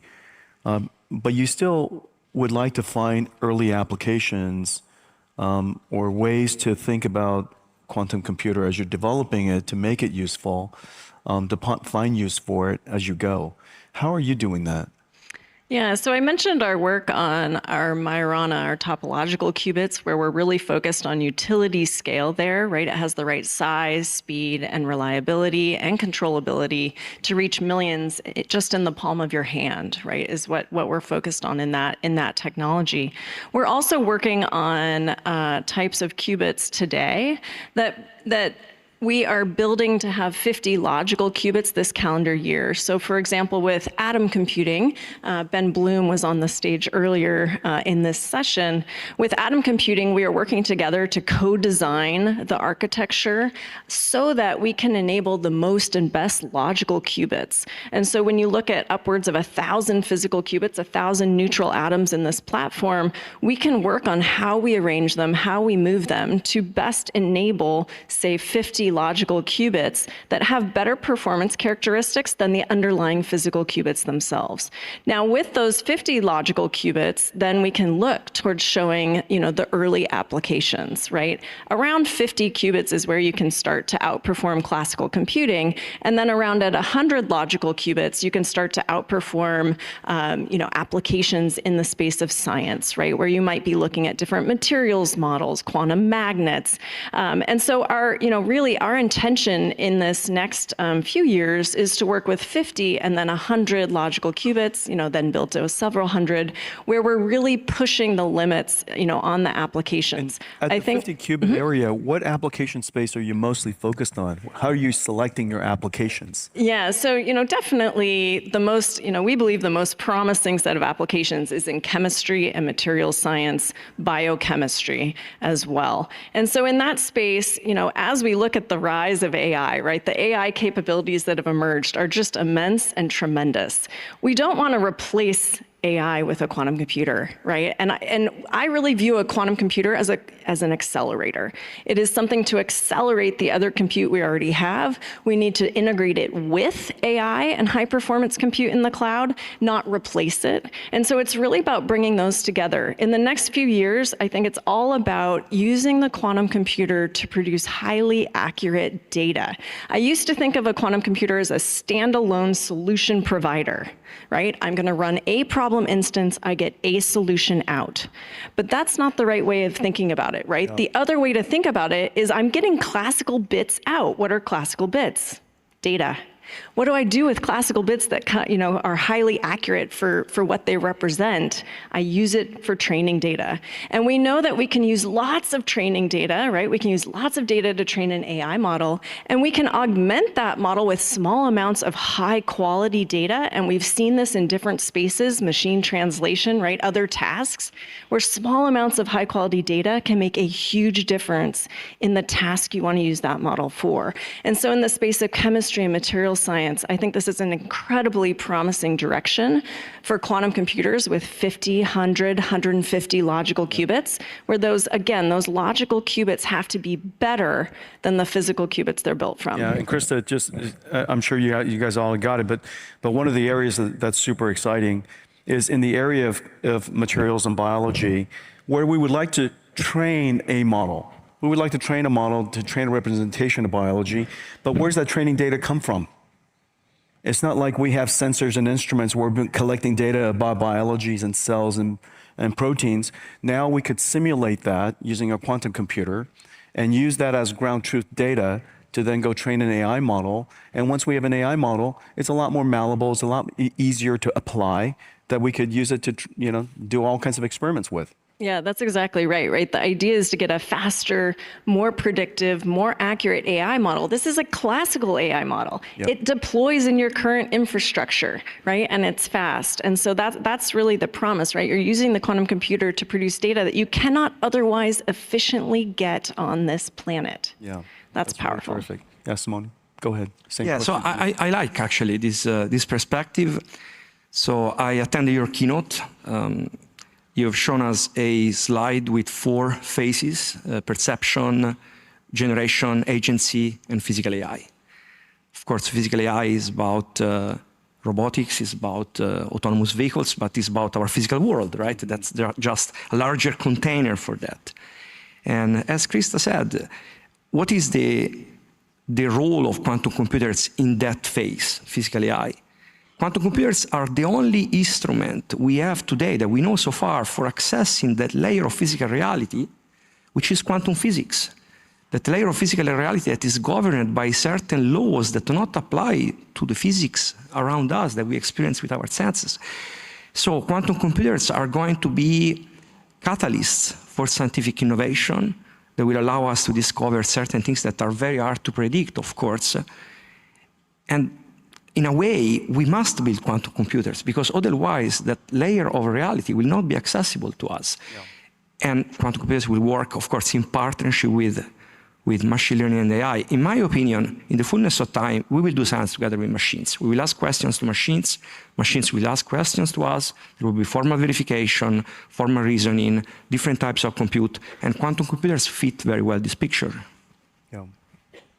And yeah, I think the whole, we have not been able to compute like nature computes in many cases, right? Nature is incredibly efficient. And I think of quantum computers as enabling us to take a step closer to computing like nature does, right? Being able to kind of see and understand electrons in a new way, right? We can't do that in all cases today efficiently. And so it really takes us a step closer. And then combining that with AI, I think it will be revolutionary. Yeah, and this paradigm, if you will, of using the quantum computer to get the ground truth to train a classical computer's AI model, which is much easier to use than the entire software stack and all of the applications, and quite frankly, very cost effective.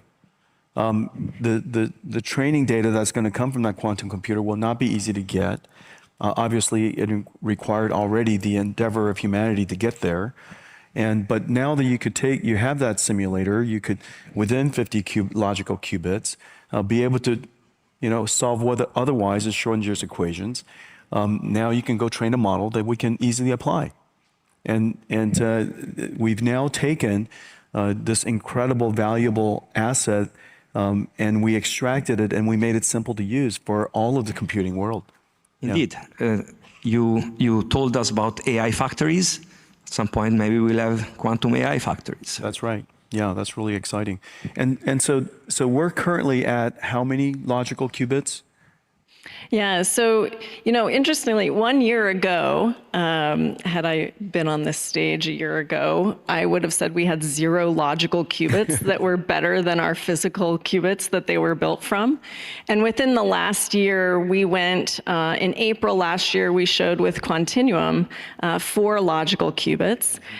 Then 5 months later, we tripled that number to 12 logical qubits. And then 2 months later, we again, over doubled that, and we showed 28 logical qubits with atom computing. And so, now, right, that shows that progression. It goes back to the acceleration you mentioned, Jensen, in the field that we're seeing. And now this calendar year, we're working on the 50 logical qubits with atom computing. And the next generation of that system will be 100 logical qubits on a 10,000, around 10,000 physical qubit machine there. Yeah, that's really incredible. That's really incredible. And so Simone, one of the great capabilities of neutral atoms and approaches is the scalability capability of it. And all the things that you said about superconducting approaches, absolutely true. How do you see these approaches at some point merging, or do you see a grand solution emerging from the industry where everybody said, yeah, that's it? You know, back in the old days, in my generation, we had this thing called TTL to ECL, and we had eventually we all settled on CMOS. Okay, and during my generation, there was a lot of arguments and debates about ECL versus CMOS. And the reason for that is because ECL is essentially static current. It's always high, but it's constant. In the case of CMOS, it gets higher and higher, and there's dynamic power instead of constant current power. And so there was a lot of debate about which one was going to be better long term, but ultimately CMOS won because it was scalable. And you could solve all of the other annoying issues with just more transistors. And is your industry also discovering something similar to that maybe all of these challenging, annoying issues ultimately goes away because of scalability and just have a lot of logical qubits? Yeah, you see, the short answer to your question is that I don't know. Mm-hmm. So the longer answer is there is some transition that is happening in the industry. Historically, people ask you how many qubits. So everybody, how many qubits, how many qubits, how many qubits do they have, how many qubits do you have, right? It's an obsession, right? You are at the supermarket in the morning in front of tomatoes, a random guy comes and asks you, how many qubits do you have? So people ask this question less now, which is great. Yeah. Because people start... I'm laughing because somebody, you know, listen, they ask me how many flops I have. And it's driving me crazy too. It doesn't matter. So everybody has his obsession, right? Yeah, that's right. So there is an interesting signal that is emerging at the moment, which is error correction. Last 12 months, number of different experiments done with different modalities, ions, neutral atoms, superconducting devices, more exotic devices. And this is probably a theme that is going to become stronger and stronger, and probably this will be the theme that will determine which of these modalities is going to emerge in the fullness of time. Yeah. Well, go ahead, Krista. Maybe I'll just say, you know, you mentioned flops. You know, here it's not just more is better. We need better also, right? So as we talk about logical qubits, right, not all qubits are created equal. We need qubits that are able to extend how much computation we are doing, right? And you know, while we've had a discussion today about whether it's a computer or an accelerator, I mean, in the end, we need to do computation. We are not building a storage device, right? That's not the intent. Our intent is to do computation we cannot do with all the other compute we have on the planet. And so that means that we need to improve the qubits, right? The qubits, physical qubits, fail once every 1,000 operations. 1,000 operations in your computation is not enough, right? We need to do, we need to do computation that ultimately has more like a quadrillion operations, right? And so there's a large gap to close there. We use error correction to close that gap. But when you use error correction to close that gap, you need more physical qubits as well, right? You're using hardware and software to close the gap. And so the goal is to move as we look towards, say, 50, 100, 1,000 logical qubits. It's not just the number of qubits that changes. When we say 50, 100, 1,000, it's also the error rate. It's how good those qubits are, those logical qubits. That also changes and needs to change by orders of magnitude at each increase. So when we talk about 1,000 logical qubits, we want those to be as good as 1 in a billion, only one fault in a billion operations or much better, right? At 100, you really want, only one fault in a million, right? 10 to the minus 6 is what we say. So we really have to increase that, and that, that makes it a little more challenging. Yeah, yeah, that's really true. Well, one of the things that I'm really excited about today, and I was quite excited to do this event today, but I was also quite concerned about how we would take a conversation that is deeply scientific and very technical, and ultimately connected to developers, which is what GTC is all about. People who are trying to do hard science, people who are trying to create impossible applications. and start the journey of connecting the dots between the science and usefulness for them. And I thought I thought the panel did a fantastic job today. There was several things that I think was properly and successfully conveyed. That the idea of a quantum computer is not to build a computer that replaces computing, but it's a QPU that is added to a GPU, to a CPU, to extend classical computing, to do things that otherwise cannot. There are some domains, some useful domains that we can imagine. You know, you can reason your way through, for example, in the biology and the chemistry applications and material sciences applications, where we could use a quantum computer to make a classical computer way better, to solve problems that otherwise cannot. For example, to create the ground truth for biology, to create the ground truth for atomic physics. And that enables us to use AI as we understand it today quite reasonably well, and improving itself at 1 million times every couple of 2-3 years, to now amplify the capability of AI to be able to use AI to solve the drug discovery, the material sciences, the biology applications, which if quantum computers singularly addressed, if that's all it did. Yeah, and that's the reason why we need to build these machines, right? So thinking about timelines, a question that you are familiar with, right? So how long is going to take? Well, first of all, this is like the space program. The goal is going to the moon, right? But we're going to discover a lot of things on the way. We discover fireman suits trying to go to the moon, right? This is going to happen with quantum computers as well. So it's a grand adventure, but we need to get there. And it's not 0-1, right? It's not, oh, we have a quantum computer, we don't have a quantum computer. Right. It's a journey, and lots of things are going to be discovered in science, in technology, as we get there. And in terms of timeline, I mean, I myself, I grew up in Tuscany, like in a village in Italy. There is a city called Pisa, and there's a tower which is not straight, it's leaning. Well, that's, by the way, a result of quantum computing. Yeah, because a classical computer would make it be perfectly straight. It took them 200 years. It took them 200 years to build this tower. Now, if they did a good job or not is discussable. But 200 years, right? So only a quantum computer can make a structure like that stay up for so long. So the point I want to say is that it takes time, right? Yeah. And quantum computers are going to be so impactful that it's going to be a great party in the end, and we really need to work. I think it's fantastic that Microsoft Azure and AWS is integrating quantum computing into its platform, so that developers around the world can gain access to it sooner than later.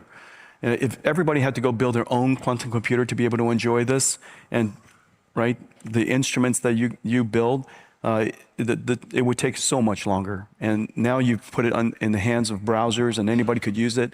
And I'm looking forward to 50 logical qubits very, very soon, and 100 shortly after that. I think the progress of the industry is incredible. We had a great panel today. I know they're all friends of ours and friends of the industry. And in a lot of ways, although there are many competitive approaches, the industry is working so closely together to want everybody to succeed together.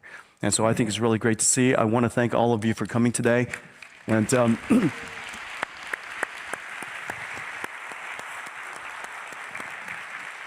and if I had to be wrong to show everybody in the world that quantum computing is worthwhile to do, and that the industry is built of amazing people, and the work that the industry does is going to make a great impact. And if I had to do a mea culpa in order for us to demonstrate that to the world, mission accomplished. Thank you all for coming.